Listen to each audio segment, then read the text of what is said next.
Hello everyone. Hello. I'm Tony. And I'm Tally. And we are the Lazy Book Lovers. Lovers. This is a podcast for book lovers who procrastinate about reading and have never-ending to-be-read piles. Today we'll be adding to your to-be-read piles with a Pride Month rec list. So that's the topic for today's episode. I'm going to start out by telling you that we have both been recently quite ill. So the window is open, so neither of us catch each other's germs, and I still have quite a croaky voice. It's the most voice I've had in about 3 weeks. So it was this or you don't get an episode. So I'm very sorry. We're going to have to deal with croaky voice. Lucky you're in reaction C for this episode, so you don't have to do a lot of talking. Yeah. But that's why I sound like I sound, and it just is what it is. Quickly before we get going, you can still join our May-June buddy read. You can find the link in the description for the episode. Read a book along with us, basically. I am about halfway. Oh, lovely. I know, I'm organised, I'm on it. And also, you can find the link to join our Ko-fi, which gets you a link to an exclusive Discord channel where you could chat with us a bit more personally about books if you wanted to. Or hopefully, we eventually hope there'll be a community of book nerds there. Cool, that's all my things. Go with the recs. What I've done is I've picked out 10 books with queer either authors or characters that I've read so far this year. Nice. That I recommend. So, you may have heard about some of these in previous reading updates, but if you haven't put them on your list or picked them up yet, this is your second reminder. This is your second chance. Yeah. And yeah, these are ones I've read between February and May, because you should read queer books all year round. Yeah. Not As we just for always say Pride. when we do the themed month recs, should read diversely all year round, but we're going with the theme. And if this is the first time you're joining us because you've seen the title of the episode, welcome. Hello. We do rec lists quite often and we would love to have you. So, firstly, is Proud by Juno Dawson. So this recently had a republish. It's an anniversary edition that has a couple of extra stories. It's the 5th anniversary. It's an anthology, and it features, I can't remember how many it is now. I think it's about 13 authors from the LGBTQIA plus community, and each story has a artist or illustrator that has done a piece to go along with the story or the poem. So it's a really nice way to introduce yourself to a lot of either artists, illustrators, or authors that you may not have checked out before. It has some big names in it. It has Mine's Gone Blank. It's got like Alice Oseman in it. She's got an illustration. It's got Cynthia So. It's got Simon James Green. So there's quite a big list, and there's also a few kind of debut or authors that are not so well known. So it's a really good mixture, and it's been collected and edited by, compiled and edited by Juno Dawson, who is also an author you may have heard of. I thought it was really good. So it is YA based, and it's a really good collection of like capturing different struggles for teenagers across the like queer sphere. Okay. They were all, if I remember correctly, they're all kind of contemporary, and it varied from people just coming out or just coming to terms with their sexuality or questioning their sexuality, to people who it was just kind of like a slice of life, and there wasn't really, like, their sexuality wasn't a big deal. It was just a little slice of life of, like, oh, nice mix then. So it was a really good mix. All of the art in it was fabulous. Yeah, I really, really recommend this. It's, you know, it's under 400 pages. Well, that's quite good for, like, if there's 13 stories in there as well. Yeah. Each story was quite unique in how it was approached. Okay. They'd obviously been given quite a broad brief, thank you, yeah. Cool. So, recommend, 10 out of 10. Okay, what's next So on your I've got list? a couple of graphic novels. Ooh. So I've got Mooncakes by Suzanne Walker and illustrated by Wendy Xu. So I think I remember this one. Yeah, it follows a witch and a werewolf. Or shifter, werewolf. And they are working together to try and solve an issue in the town. They were childhood friends and they have some kind of rekindling of emotions that they maybe never admitted to when they were younger. So it's a female witch and a non-binary werewolf. And it's just really cute. Very well illustrated. I love the illustration. Yeah. And the witch main character, she's called Nova. They're teenagers. This is a YA as well. I don't know if I mentioned that. She also has hearing aids and is very hard of hearing, which is an extra element because like she could take them off and her powers work differently, etc. So that's cool. Yeah, it was really fun. It's a standalone, which is a little bit sad. I would have loved a whole series on this. Yeah. But yeah, definitely recommend it. So it's like fantasy, adventure, magic. Well, cute. Yeah, really, really cute. Oh, I finished River of Golden Bones. Oh, yeah. Which is obviously has non-binary characters in it and werewolves. Yeah. It's good. That's cool. I was watching a YouTube video of someone who read it and she DNF'd it after 12 pages. She was like, nope. It's a bit slower than her other ones. Well, this was that booktuber I mentioned that DNF'd her other series. Oh, maybe she's not. Yeah, not as she went style. into it, she said, I just don't think this author's for Yeah. me. So, yeah. And the next one is a series that I've mentioned multiple times, the Tea Dragon Society series by Kay O'Neill. I know, I've got this on my Kindle Such a good wish list. It's on KU as well. If you Yeah. do have KU, I recommend checking it out. They're only 100 pages each. There's 3 volumes to it. So it's the Tea Dragon Society, Tea Dragon Festival, Tea Dragon Tapestry. And it's just such a cute graphic novel series. So it follows a few different characters, and they have these little dragons that have plants that grow out of their head, So and you can make cute. tea out of them. All of the characters are different species. There's some non-binary characters. There's a character that's in a wheelchair. You know, there's a broad mixture of characters, and it's just the coziest little books. Yeah, love them. They don't take long, so if you were looking to add some books into your Pride reading this month, but you don't have time or whatever for larger books, I would definitely recommend picking these up. These are Also, it's fun. dragons that make tea. Yeah, exactly. Like, what could go wrong? Yeah, I want a tea dragon. I want Right. a tiny dragon. I want a tiny dragon that makes tea. That would be amazing. I want wouldn't it. Yeah, I and just they want like bond to you, and you look after them, and so cute. Have you seen? I don't know if this was here last time you were here. My crochet. Oh no! My crochet dragon. Oh. Wait, let's just tangent for a second. Wait, did you crochet it? No. Oh, Oh my god, no! But I look, was gonna he's say, a that's chunky so boy. Good. Oh, it's very sturdy, isn't it? Yeah, he's a chunky boy. If we remember, we'll share a picture of this. The chunky on the dragon. Instagram story when He's this episode so comes out. cute. That is adorable. This was Etsy was like, this is on sale for 17 hours, and I was like, well, Well, it looks like I'm buying it. you knew doesn't it? your target audience. Yeah. Well done. Excellent advertising. Good job. Yeah. Oh. For those of you who can't see it, I've got this like chunky crochet dragon, and he's got like little pink cheeks. That is so cute. I don't know. I've got a little dragon on my keys as well. How much was it? £13, but it was on sale. Yeah. Or was it 17? I can't remember. That's so good because, you know, Yeah, I think 30. That It was like takes- 30 quid full price. they must take a while to make. They would take me like years to make. Yeah, like the delivery was quite long for it because obviously it's like literally handmade. Did they make it to order? I think so. I can't imagine you sit around and have a stock of these. Did you choose the colour? Yeah, they did have a pink one, but I don't know, the green one just kind of like, I Spoke liked you. the green one, but Yeah. the pink one was my second choice. No, it's very cute. He's so cute. I feel like that started with Fourth Wing when you started going down the dragon rabbit hole. Yeah, I got the 2 Fourth Wing 3D printed things from Etsy. And then that I was guess a present. Etsy was like, oh, you like dragons, do you? Yeah. Let's keep showing you dragons.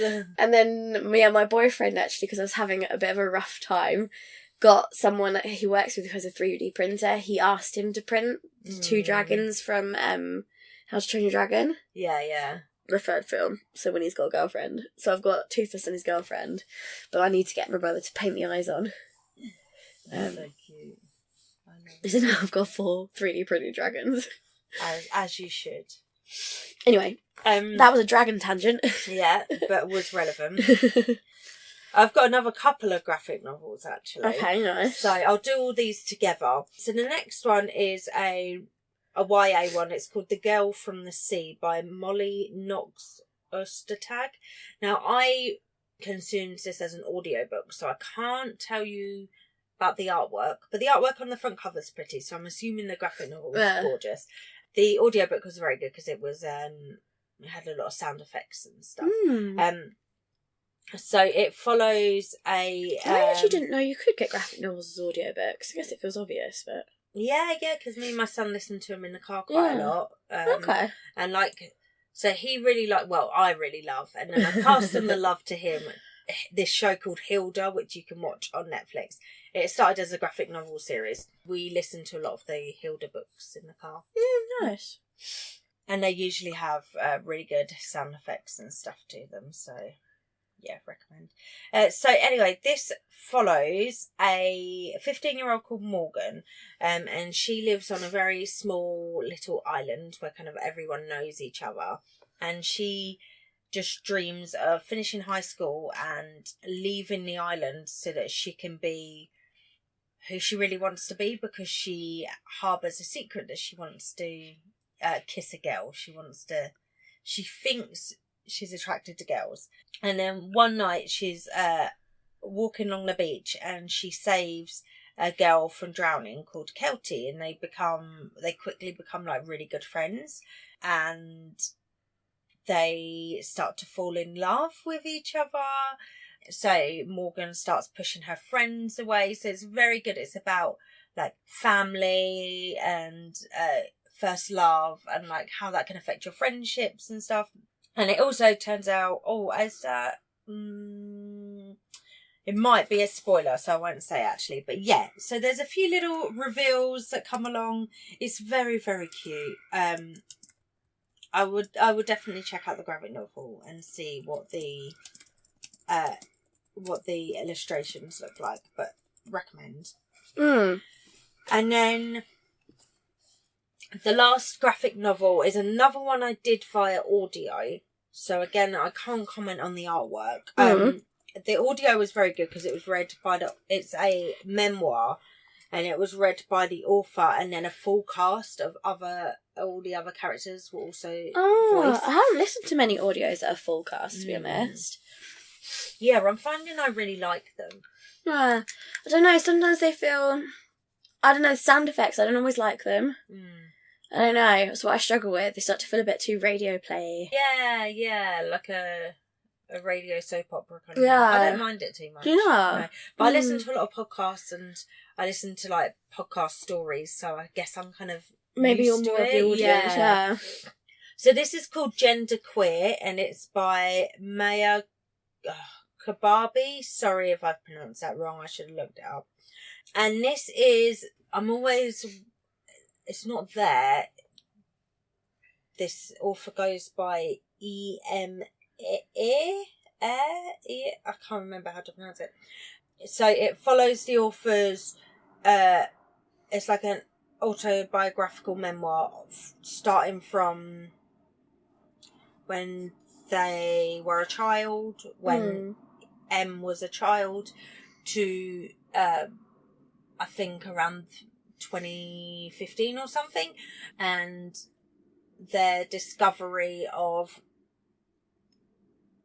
finding out that they're non-binary, they're possibly asexual, and yeah, it was just really good. It was a big discussion of like, what even is gender identity? What's like sexual identity? What is any of it? Like, Yeah, very, very I good. think that'd be very interesting. If you don't live in that brain, it can be really hard to understand how it feels to think that way, because it's obviously just different. Yeah.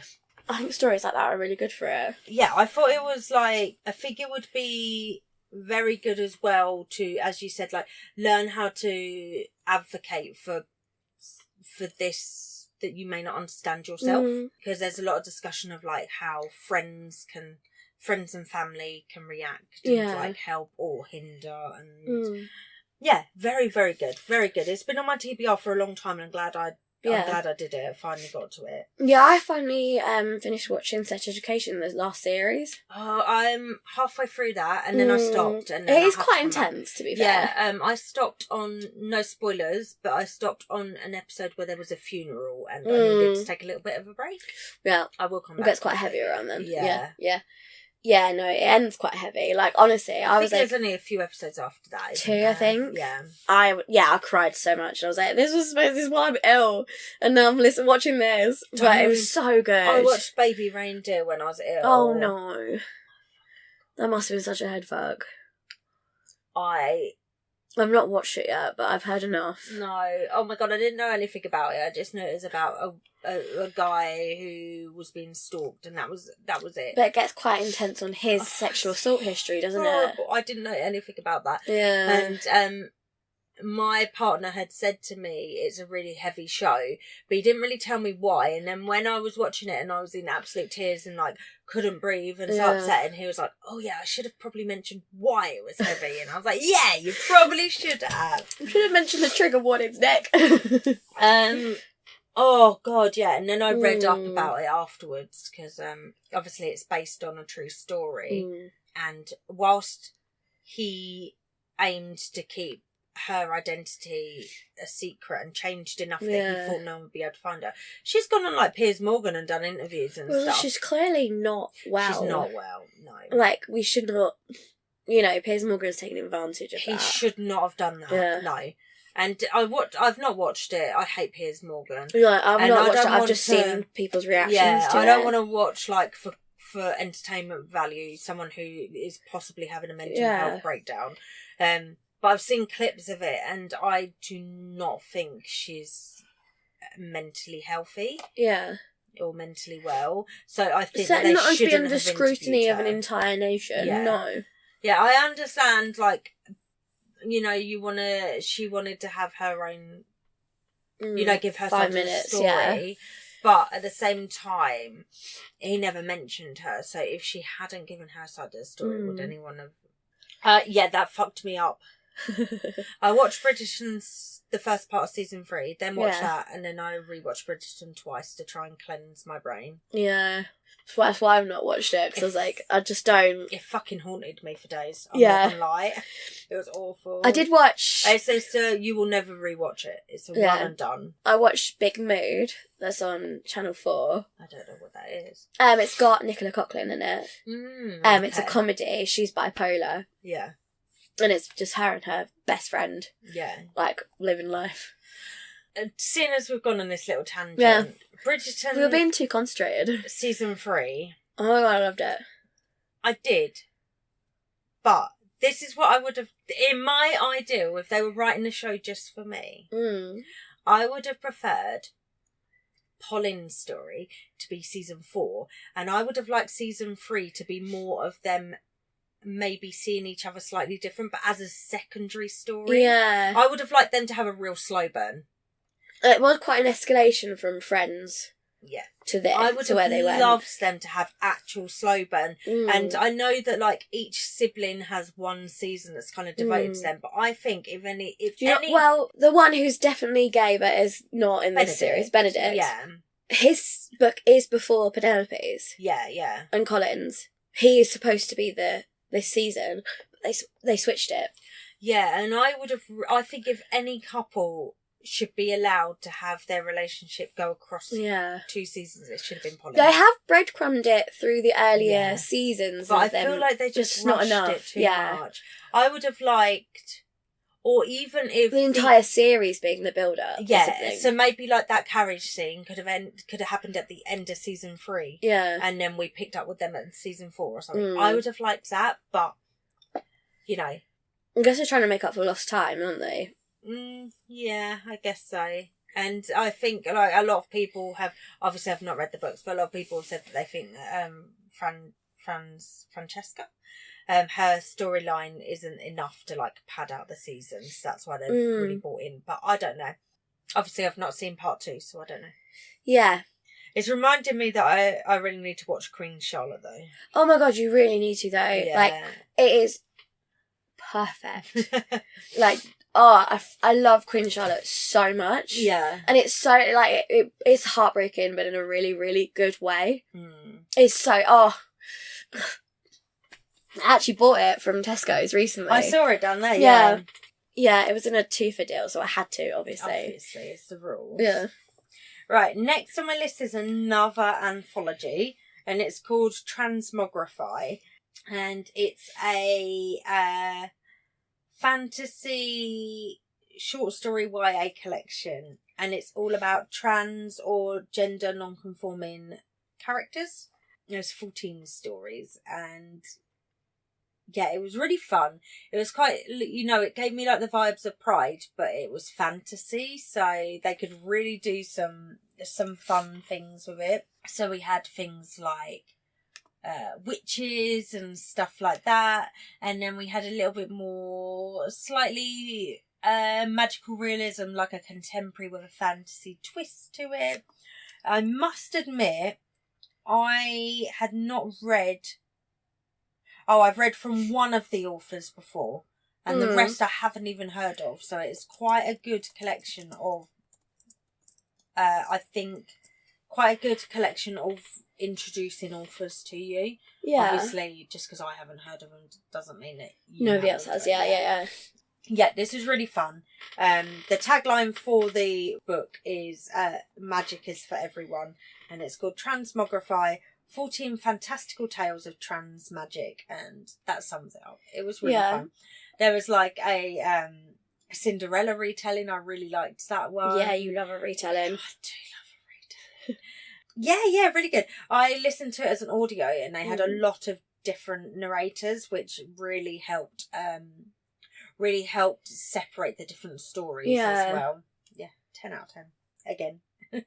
I'm just flicking through this list I did of the, and all of them I've rated 5 stars. I didn't realise till just now, so nice. I don't know what that says. Our Buddy Read is a retelling.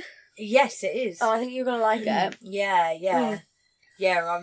I've got to finish the book I'm currently on. I'm on like 84%, so and then I'll start this one.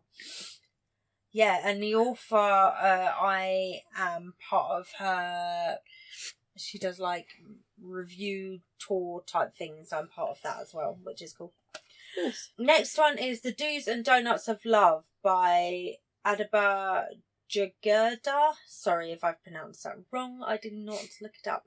And this is a YA contemporary romance. It's very full of puns, which is great. And it follows a teenager. She is Irish, Bangladeshi, I believe, and she is also plus size, and her family run a donut shop. I remember this one. And she enters, so their donut shop is called You Drive Me Glazy. And she enters this, it's like the Great British Bake Off, but it's like for Irish teenagers. The Great Irish Teenage Bake Off. I don't know. I can't remember what it's called. And Junior Irish Baking Show. There we go. It's the first ever one, and she applies to be a part of it, and she gets on there, and she's like, just trying to obviously win this reality show. She's dealing with a lot of the online hate because she's not white Irish, because she's plus size.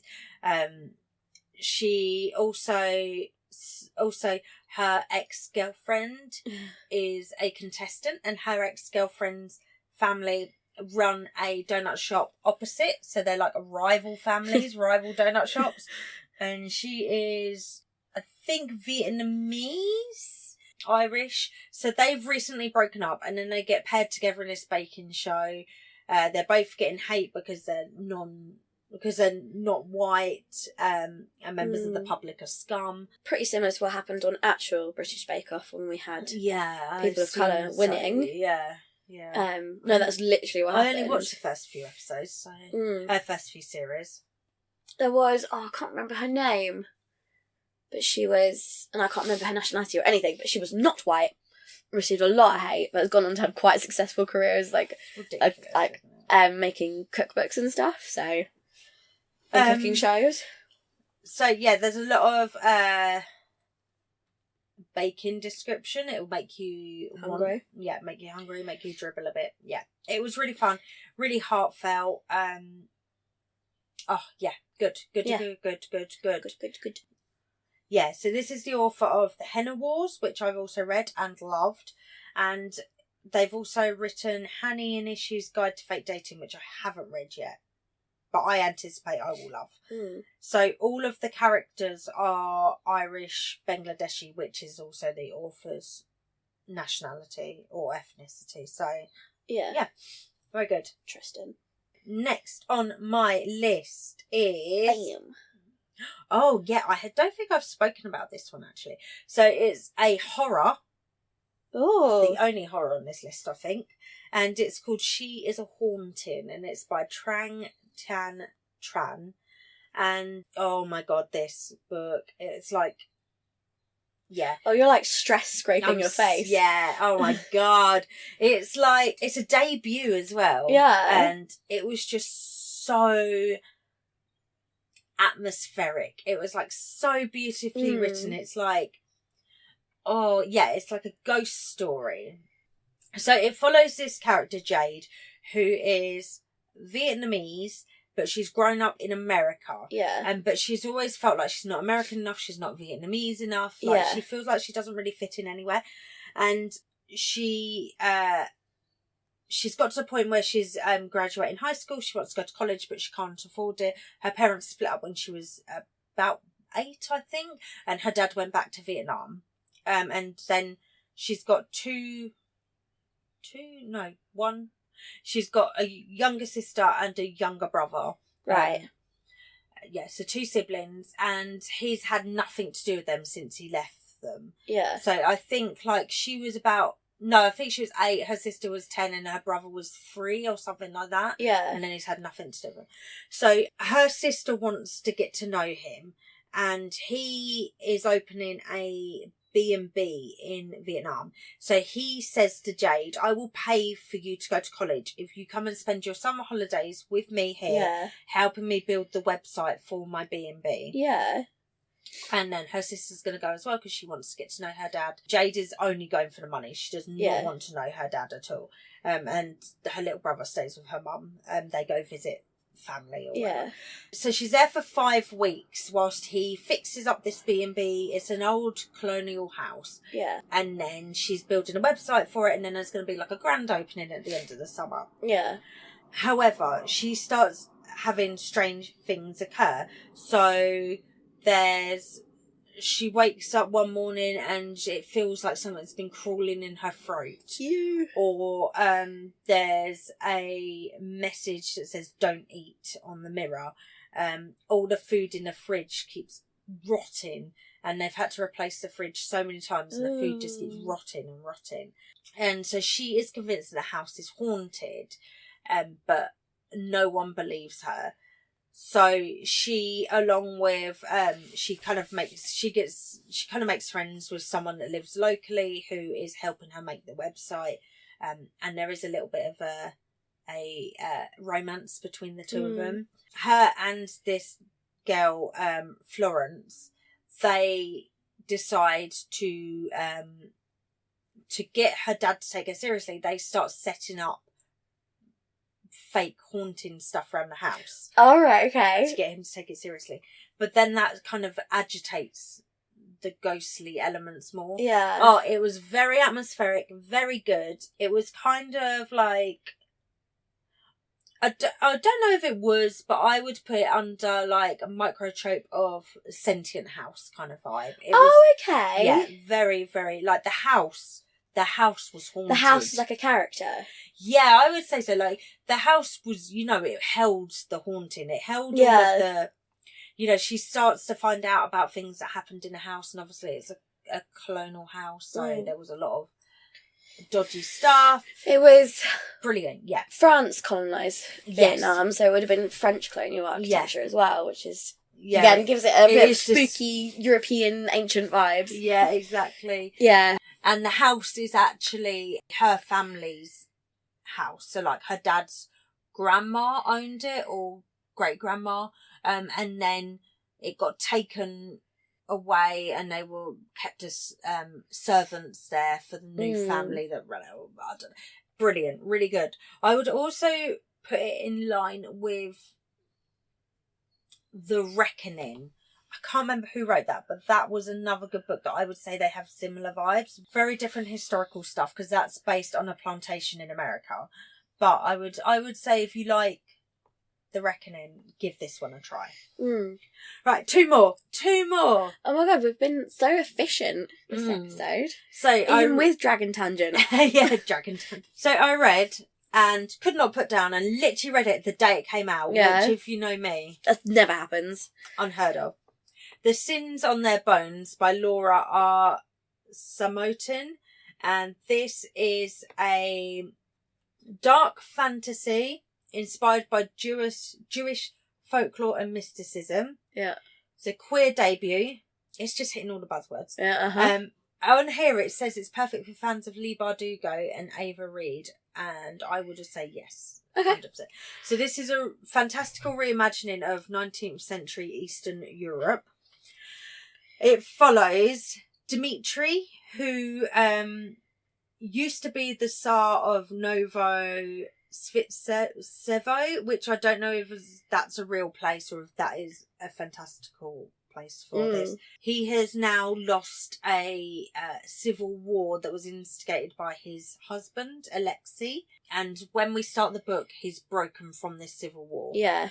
And it follows him, it follows Alexei, and it follows his spy master, Vasily. So Vasily and Dmitri and the rest of their court know that they need to take down Alexei, who is ruining the country.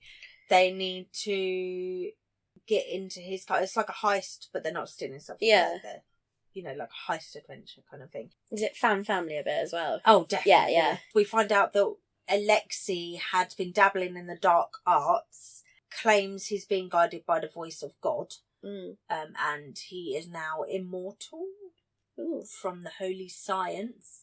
Some would describe it, when I say some, I say me, as a vampire. Yeah. Very good. Very, very good. As I said, I could not put this down. I loved it. The cover's gorgeous as well. I remember when we did it in the reading update. I'm sure I must have added it to a list. Possibly. Or I meant to. Yeah, it's found family. It's about loyalty, finding love in least expected places. The queer characters are all very complex. There's a lot of stuff in it that is Jewish traditions. Yeah. And that's all in it. And the author said that she very much wanted to bring in things from her, like what she grew up with, and bring it into the story. Yeah, which is interesting in itself, because you don't read a lot of fantasy that includes Jewish traditions or Jewish holidays. So that even that is like a nice little thing to get to know. Yeah, something that's outside of yourself if you're not part of that religion. I'm really enjoying. I'm not doing it as much as I should do, but I'm really enjoying reading about other cultures through the lens of fantasy. Yeah. And I need to do it more, because when I started reading fantasy, before I sort of got into book communities online, it's all very medieval, pseudo medieval, white British or white American, which is like pseudo British. Yeah. And it was all right. Some of the stories stood out and were good. Some were but now I'm discovering this whole world of other cultures and mythology and folklore in fantasy. They're just so much more rich. Yeah. Like, well, it's just like, those stories are okay, but they started to become a bit copy-paste of each other. yes. Or they started to sort of borrow a little bit from other cultures. Yeah. Twilight. But not doing it well, not crediting that culture. Yeah. So, I like reading the stories from, like, the mythology that we also didn't grow up with it, so it's also different. Yeah. There's only so many retellings you can hear of the same myths and legends. Yeah, I like, recently I was like, do British people even have folklore culture? Oh my God. And I looked up and I was like, well, yeah, we have, like, Yeah, but it's just so, like, ingrained. I kind of forget. There was, like, changelings and stuff, and I was like, oh yeah, duh. But not stuff that's also told as fairy tales to us very often now anyway. Well, not as fairy tales, as, like, fantasy stories. Yeah. It's sort of werewolves, vampires. Werewolves. Yeah. I love a good gin story. Especially when they go down, like, the horror route of it. Yeah. Maybe that's from Supernatural, though. Supernatural has some good gins. I should watch that at some point. Yeah. Some of it doesn't age well, some of it does. I love a bit of Supernatural, though. We're never finishing that. It's 15 seasons with 24 episodes a season. You underestimate my depression sometimes. Last one on my list. Okay. Speaking of vampires, A Dowry of Blood. I finally read this. I don't know why it's taken me so long. By S.D. Gibson. And I don't know why it's taken me so long because it was so good. I got invited to Comic-Con by Black Crow PR. I went last year. Got invited again this year. Very, very excited. Nice. I was going to meet S.D. Gibson. So I was like, I got to read this book so I can get excited. I was going to meet Susan Dennard, who wrote what's that trilogy called that I'm recently obsessed with? I think I bought you the first one to make you read it. Oh, The Illuminaries? Yeah, The Illuminaries. Yeah. I was very excited to go get that. Anyway, I had the flu, so I couldn't go. No! I didn't realise you missed that because of this flu. Yeah, we've both been sick for like 3 weeks. I'm not going to lie, I was really upset that day. Yeah, I would be if I was you. A Dowry of Blood is about vampires. So it's a reimagining of Dracula's Brides. It's very vibes. Oh, we're doing like...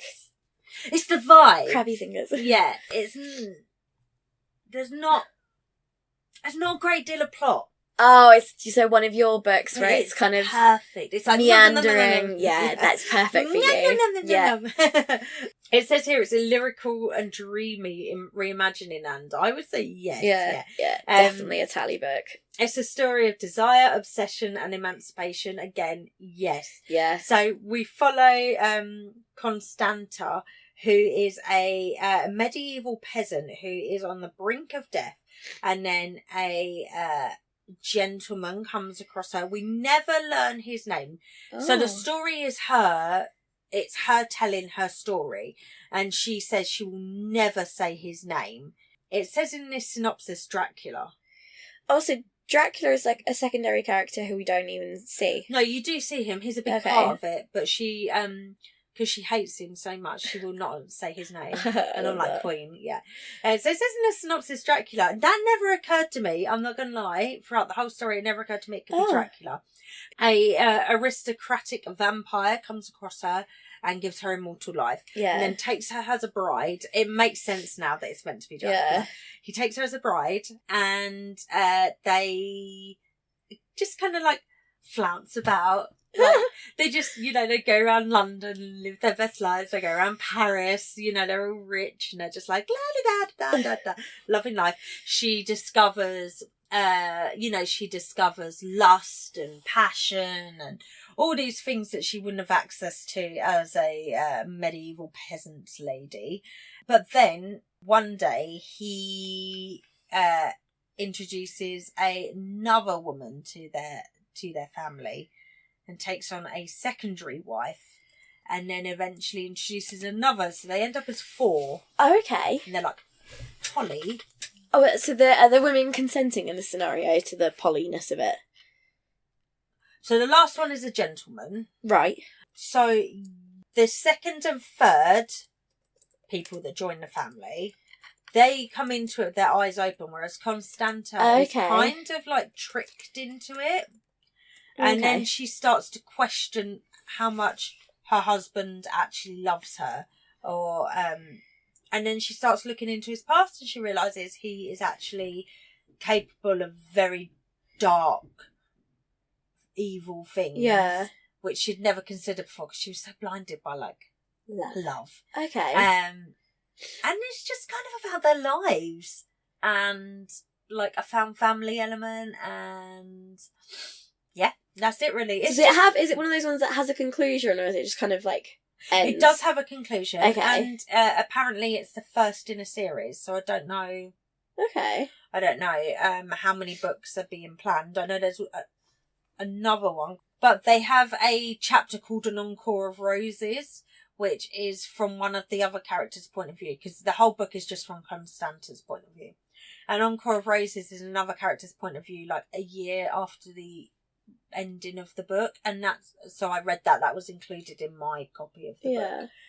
So yeah, it kind of it could end as a standalone. It's perfect. It's done. I don't really know how or why they could have another book, if I'm perfectly honest. So I will leave it at that. But S.T. Gibson has a few more books that I really want to read. I feel like I've got them on wish list because of you. And Education in Malice is another one, and that is because they're all retellings. This is another one about vampires. What is this a retelling of? I can't remember now. It's a Carmilla retelling, an Education in Malice, and then there's one called Evocation or Evocation, and this is a retelling of, I can't remember what that's a retelling of now, but they all involve like vampires and queer characters. So perfect. Yeah, that's what I've recently read that you could read for Pride. So it's a rec list based on actual 5-star reads. Yes. Bam. Yeah. So if you are new here, hi, please follow and download and rate us wherever you listen to your podcast. We would love to have you. Subscribe where you can. Subscribe, please. Finkel. And if you are a regular listener but have not yet done those things, please do that. So you know when new stuff's coming out. Set us up to auto download. You'll always have us available, and it really helps us as well in the algorithms. So we'd appreciate that, please. We are fighting. Last year the algorithm disliked us last year, and we're fighting our way back from that. So anything you can do is very, very helpful. Thank you. Yes, please. And we will see you next week for some indie / self-published books. I'm excited for this. Speak to you later. Bye.